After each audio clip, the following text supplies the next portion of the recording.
مين يورث محمد صبحي؟ انا اكتر واحد كان محير بالنسبه لي بصراحه. ليه؟ لان مفيش حد بيضحك من نفس منطقه محمد صبحي، مش هتلاقي، ما تتعبش نفسك. بس برضه كان لازم الاقي له حد، لازم الحلقه تكمل، وفي نفس الوقت مش هلزق له حد وخلاص يعني. فقعدت فصصت تاريخه الفني كده عشان اوصل لحاجه، فاستقريت بشكل مبدئي ان حياته المهنيه بتتمحور حوالين 3 محاور: السينما، المسرح، والتلفزيون.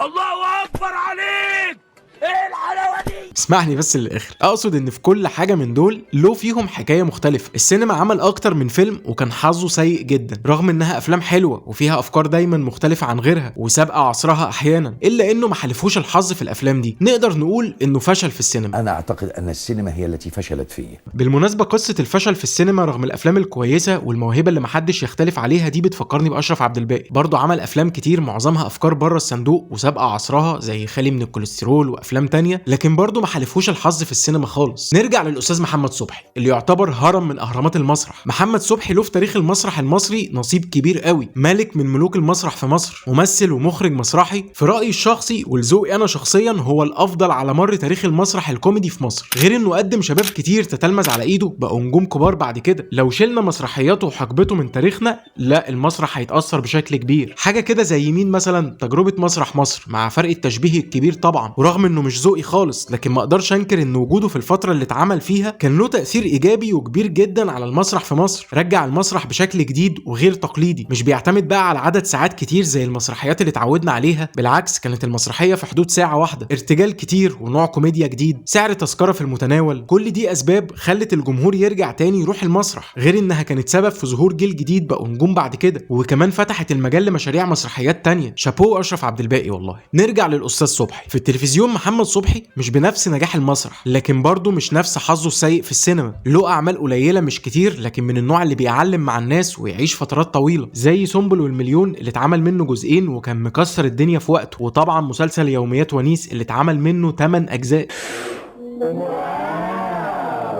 فنقدر نقول انه مش عملاق من عمالقه التلفزيون، لكن سايب بصمته برضه. حاجه كده زي اشرف عبد الباقي اللي مسيرته في التلفزيون مش كبيره، ملهوش اعمال كتير او اعمال تعلم مع الناس لفترات طويله، بس برضه له بصمته. اشهرهم حكايات زوج معاصر، وطبعا راجل وست ستات اللي اتعمل منه 10 اجزاء. نرجع للاستاذ محمد صبحي. كده انا كلمتك عن صبحي في السينما والمسرح والتلفزيون. دورك انت بقى تقول لي مين ممكن نشبهه بمحمد صبحي ومسيرته ويكون هو وريثه الفني.